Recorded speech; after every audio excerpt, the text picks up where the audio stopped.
Good morning, everyone. Welcome. Thanks for coming. As the introduction said, this talk is about testing and validating machine learning models when deploying to production. I'm Chris, and this is Sole, and today we're going to split the talk into two sections. The first section, I'm going to talk a little bit about some of the challenges of testing, validating machine learning models on the journey to production, as well as some of the best practices there.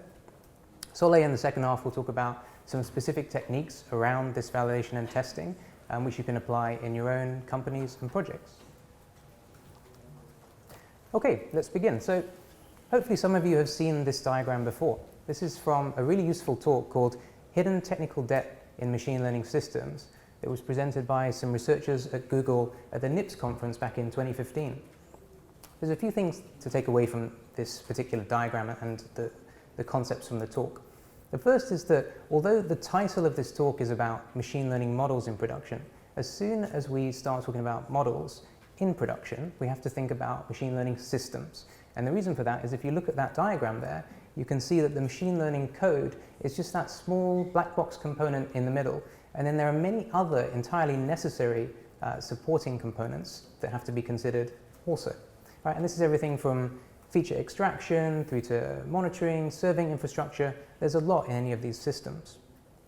The second thing to note is that there are a lot of challenges specific to machine learning systems. So you have all the traditional issues of software development plus data science specific challenges around data versioning, subtle model bugs that you can't find with traditional tests, plus just a wide range of expertise required to understand this sort of system, varying from data science through to engineering and DevOps.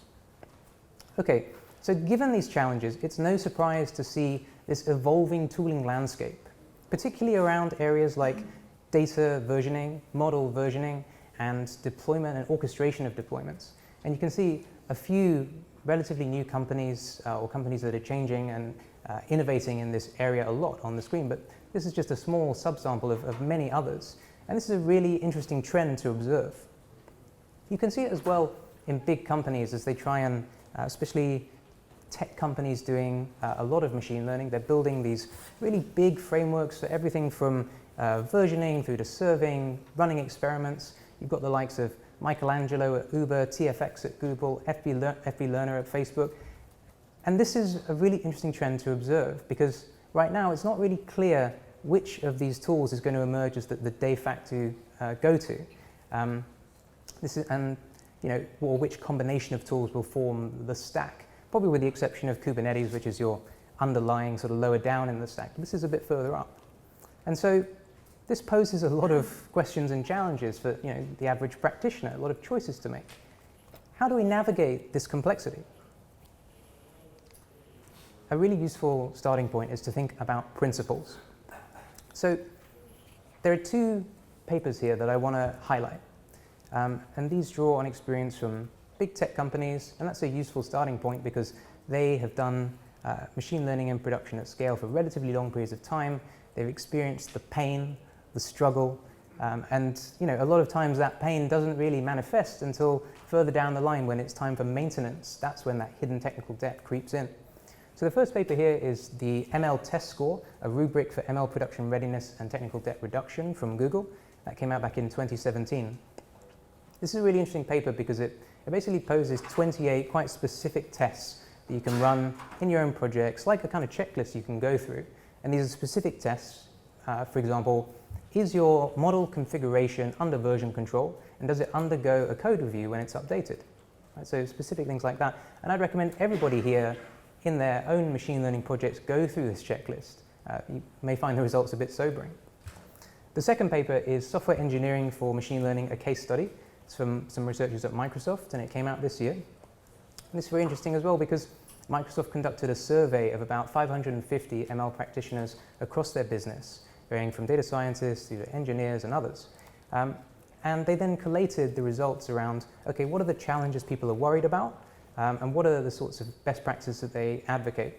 And what was particularly interesting was that they split the concerns between those with less experience and those with more experience. And you can see that quote there at the bottom. Challenges around tooling, scale, and model evolution, evaluation, and deployment are more important for engineers with a lot of experience with AI. And in terms of those bullet points, you can see that the last one there around model evolution, evaluation, and deployment is particularly relevant to this talk's title. But having said that, it's important to note the amount of entanglement there is in these sorts of concepts. You know, if you have sort of these pyramids of dependencies in terms of best practices, a few examples might be, if your model configuration isn't under version control, it's going to be a lot harder for you to have truly reproducible deterministic training of your models.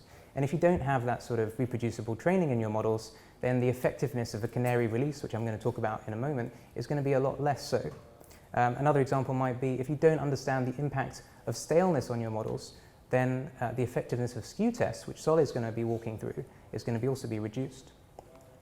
Having said that, there are two key tests that I want to highlight from the Google paper. The first is that make sure when you're putting any new ML code into production that you're doing a canary release first. And the second is that make sure you understand the impact on quality of any given change to a model before releasing to production. That's a lot of stuff to remember, all these checklists, you know, different tests that you need to think about, which is why I think reproducibility is really worth highlighting, because it's a very useful North Star that you can follow. And you've got a definition on there about reproducibility.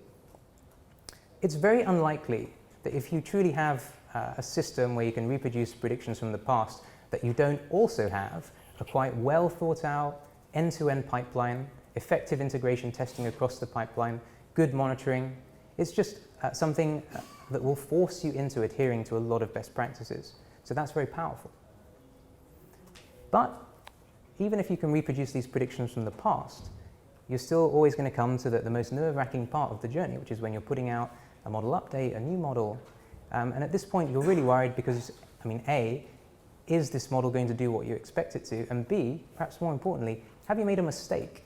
Particularly in a regulated environment, these are serious concerns.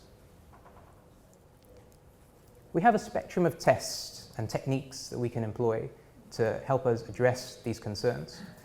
On the left of this slide, you can see everything before production. These are your typical unit integration, acceptance tests, etc. And on the right, we have those things that you can be doing when things are in production. And we want to highlight shadow mode, which Google calls dark launches. And these are really powerful because they kind of straddle this divide between everything before production and in production. Because a shadow deployment doesn't affect customers, but it does work with production data and code. It's quite a unique position. And so, you know, people say, well, why would you need shadow mode? I'm sure many of you in your companies and projects have effective testing environments, your staging, pre-production, sandbox, whatever you call it. But the brutal reality is that truly replicating the production environment in those test environments is extremely challenging. And this is for a myriad of reasons. You know, you have these data dependencies that you don't control, third parties who are changing structures of documents, seasonality factors, markets changing, a lot of things that to truly be at parity is a very difficult challenge. And whilst that's certainly something you should strive for, a shadow mode deployment allows you to control this risk. So kind of what I'm getting at here is this quote. And for an industry so obsessed with terminology, this is actually something that's still a bit fuzzy. You know, a lot of companies will use terms like deployment, releasing, shipping just interchangeably. But you can actually make a distinction. And to be honest, at this point, the terminology doesn't matter. What matters is the principle. And that's that you can have a deployment where you don't affect customers and a release where you do affect customers. And this is actually the subtle difference between a shadow deployment and a canary release. Because in a canary release, you're releasing to a small subset of customers, whereas in a shadow deployment, no customers are affected. Okay, so let's get into it. How do you do a shadow deployment? There are two ways. The first is at the application level. So here you have your incoming prediction request to your machine learning model, and you have the current model that you're happy with, and that will take in these inputs and it will generate predictions which are served back to your clients, users. At the same time, that same input data is going to go to your shadow model updates, where the predictions are also going to be collected, but they're just going to be saved. You won't return those to the customer. They're saved for analysis. And the way that you can do this branching in your code is it can be as simple as an if-else statement. But more realistically, you want to be using feature flags. If you have any concerns about response times, you should be doing the shadow predictions asynchronously. And you need to think about your data model, because if you have, you need the ability to distinguish between any of these shadow predictions and the live predictions. So this can be just making the necessary changes in your database schema or updating the fields in your logging so that you can make that distinction. The second way you can do a shadow deployment is at the infrastructure level.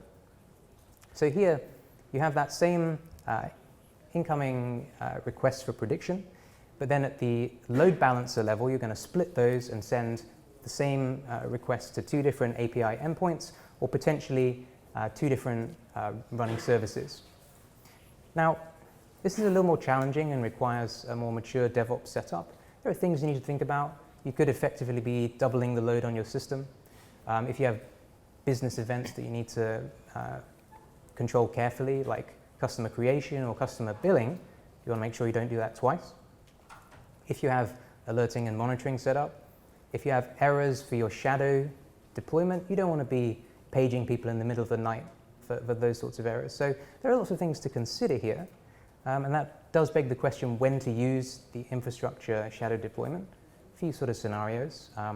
If you have some prototyping that you're doing, perhaps you've written your new model in Python, but you eventually plan to rewrite in C++ or a faster language, you can prototype quickly at the infrastructure level. If you have an application that is just a black box for whatever reason, it's too difficult to update in the code, then you can employ this infrastructure level. Or even if your feature flag system is so riddled with technical debt that you're nervous about adding yet more complexity there. Sounds a bit crazy, but you'd be surprised. And in either case, be it at the application level or the infrastructure level, what you end up with are these saved sets of shadow predictions with the same inputs that resulted in those predictions, and then you're ready to begin your analysis. And at this point, I'm going to hand over to Sole, who's going to walk you through that.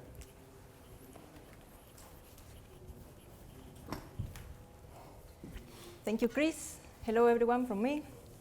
So in the next 15 minutes or so, I'm going to talk about the tests that we can do and perhaps we should do while our models are in shadow deployment.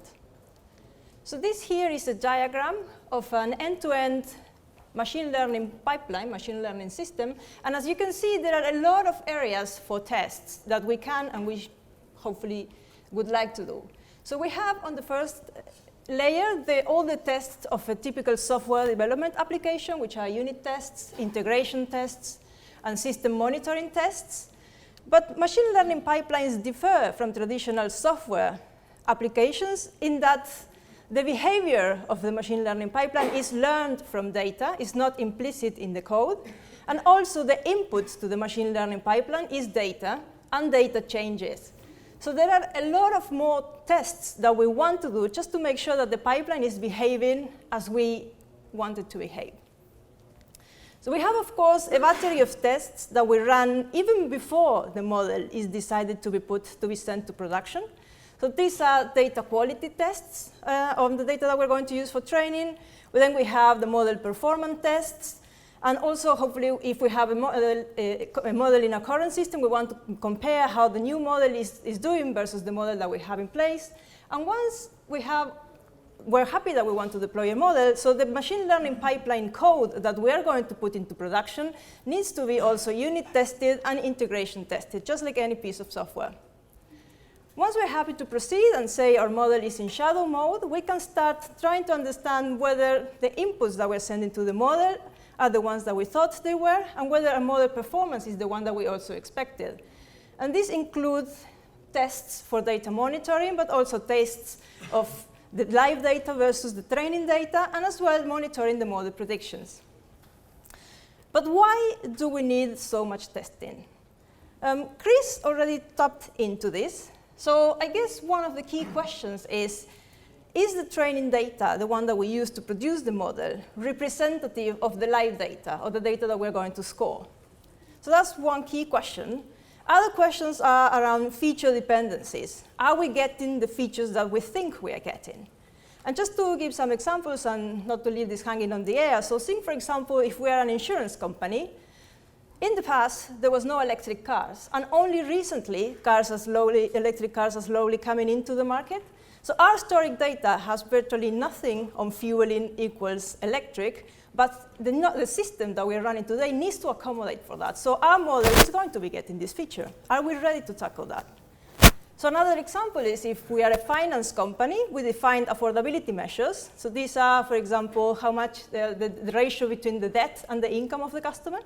So one day we can define debt as total debt, but then we have a new head of risk and decide that now the debt is going to be only the secure debt. So this is mortgages and car loans, for example. So the distribution of the variable is going to change dramatically. And if it is an input of our model, we need to be ready. We need to be able to pick this up. So another thing that can happen, which also Chris mentioned briefly, is that we have data dependencies. Our models consume features. We can create those features, or maybe the group next door creates those features, or maybe the features come even from third parties. What happens if all of a sudden we stop receiving those features? Are we ready to tackle that? Well, to begin with, we need to be able to flag that out immediately. And finally, we have the model performance drift. So how or when, if at all, does our model lose the performance or shows a decrease in the performance? So hopefully, our tests are going to help us find this out during shadow deployment, but also even after. So testing doesn't finish when we take our model out of shadow. It never finishes. So we should monitor our model throughout its entire life cycle, as long as it's scoring our customers. So Chris also mentioned reproducibility. So reproducibility is key. So our model in production should be ideally identical to the one that we had in the research environment.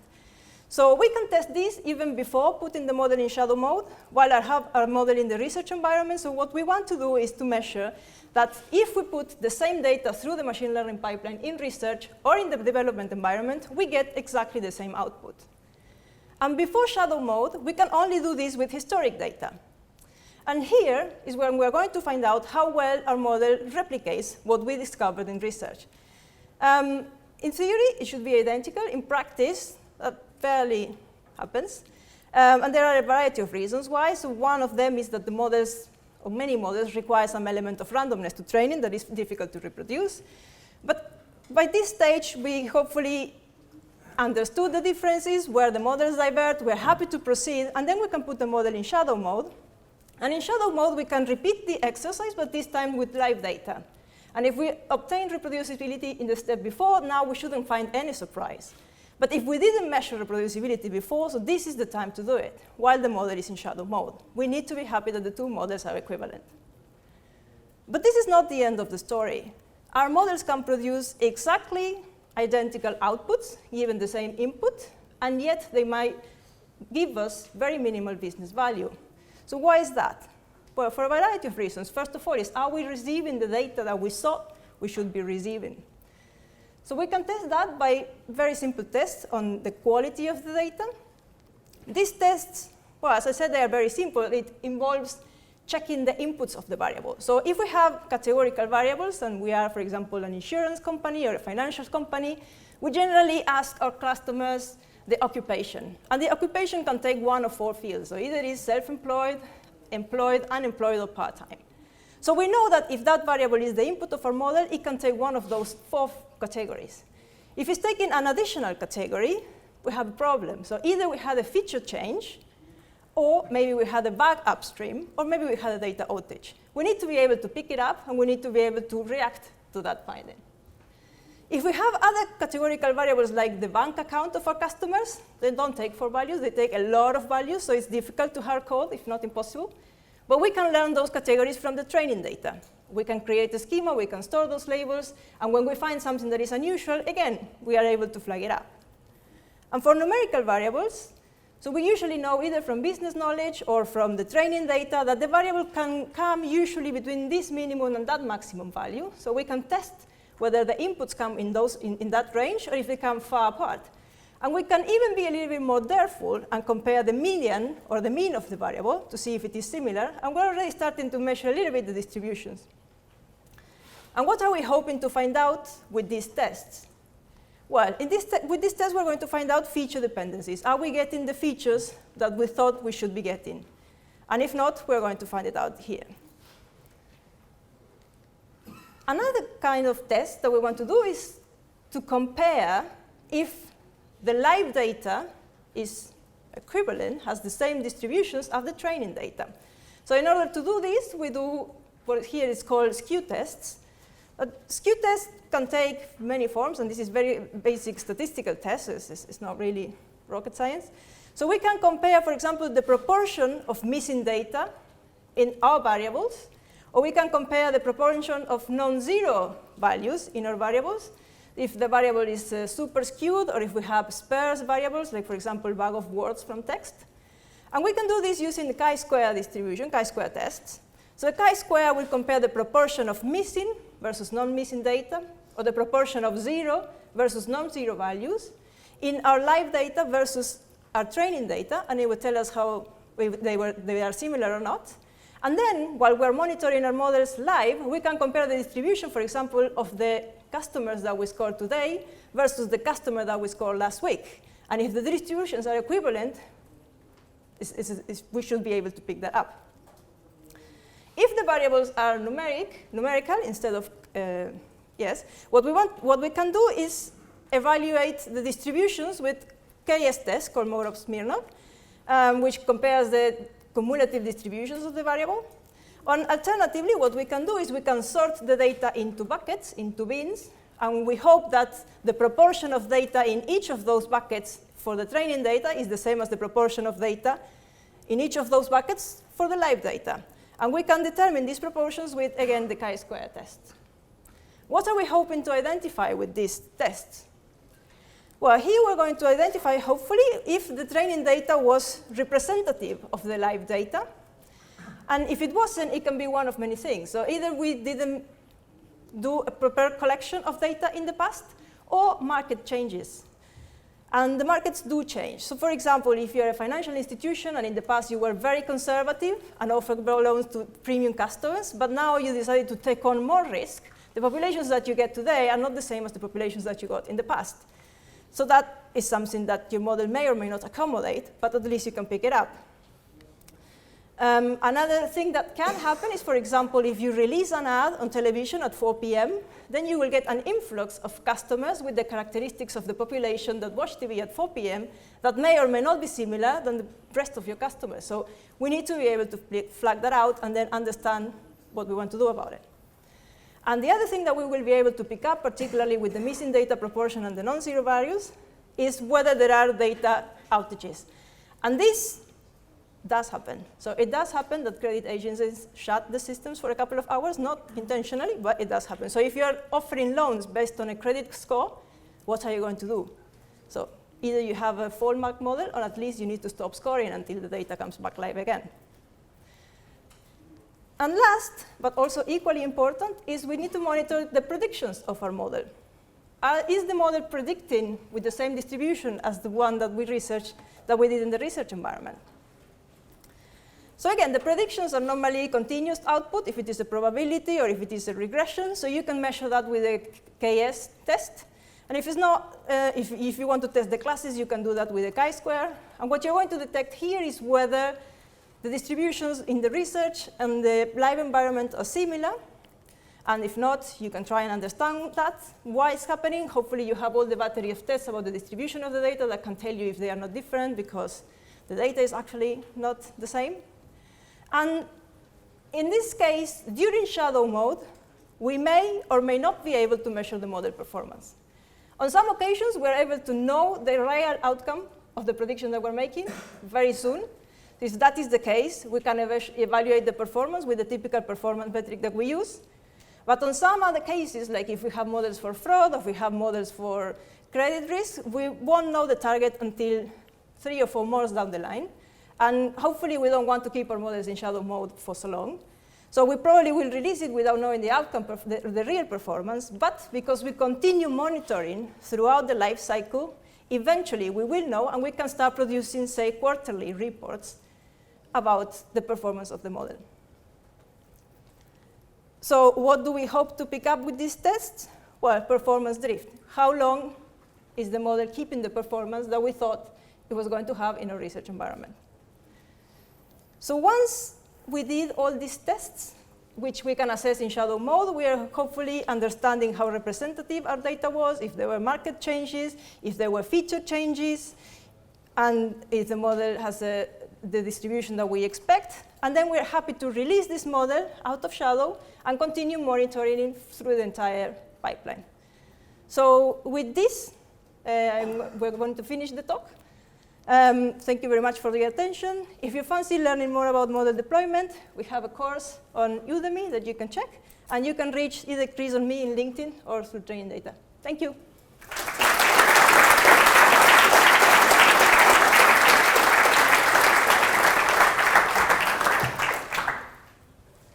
We now have 5 minutes worth of questions. So if you do have a question, please clearly raise your hand in the air.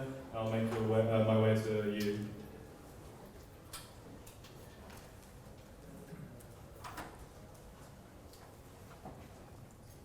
So in the comparison with the KS test again that you mentioned, so you mentioned, for example, the case of advertisement driving new clients that are biased in comparison with your model. But many times you can have something that is biased but is covered by your training set, so you will not like be wrongly predicting just because the form of the distribution is different. If you have like these examples in the training test, so how do you do this evaluation of if it fails the KS test, is it bad or not? Yes, so the KS tests are designed to monitor the frequency, the distribution of the data. And then if the distribution changes, it will send a flag to us, and then we can check. But how we react to that flag depends on the situation. So we see a flag, and then we ask a question, and then they say, no, we released an advertisement. Fantastic, ignore that flag. But on other occasions, we see the flag, what happened, we don't know, you contact the credit agency, oh yes, we changed the definition of affordability. So that is the problem. Now we need to start looking closely at the performance of the model. Is it the one that is desired? If it is, all good. If not, we need to make a decision. Do we replace the model, or, yeah. So it's the monitoring is just to make us aware that changes are occurring. Any other questions?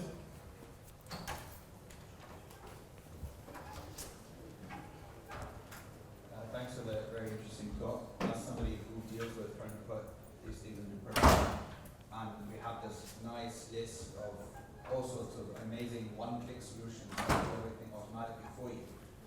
And then, in my experience, often it's home-baked. There's actually nothing that does it the way you need it. Do you have any suggestions or experiences with some of these solutions and pros and cons where they do well or not? Okay. So you're referring to the sort of tooling around versioning and data that we were showing earlier in the talk, yeah? Essentially, the experience is try a tool, then realize it doesn't do something, try a different one, and then have wasted months. Yeah, I mean, that sounds like you're talking from sort of bitter real experience there. Yeah, I mean, inevitably you're going to have to do a bit of trial and error because, as we were saying, this is one of the challenging things is we don't have this sort of gold standard stack or combination of tools that are the go-to ones. But recently I've been playing around with data science version control, DVC. I would recommend checking that out. We've got time for one more.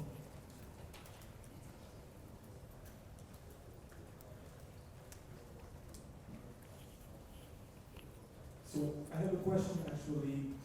What do you refer to as a production system? It's like, maybe you know a bit of like a comment also like relating to real life things. So for example, you know, sometimes you have a system that you really serve your, I don't know, credit rating for millions of the customers, but sometimes it's just a system for one salesperson who call next, for example. So how do you deal with this? Do you deal with this differently? Because obviously the stack you are showing could be fairly possibly overkill for this one person, and it's still a really production system. Yeah, absolutely. I mean, basically it depends on your risk profile for each and any of those systems. So if you're production system that's only serving one sales guy goes wrong and that doesn't have a big business impact, then for sure this amount of testing is going to be overkill. But on the other hand, if it's something that might have regulatory impact or an effect on people's livelihoods or something really serious, then maybe it is necessary. So it's kind of a business call. All right, thank you. We've run out of time for questions now, so well done. Can we have one last round of applause, please?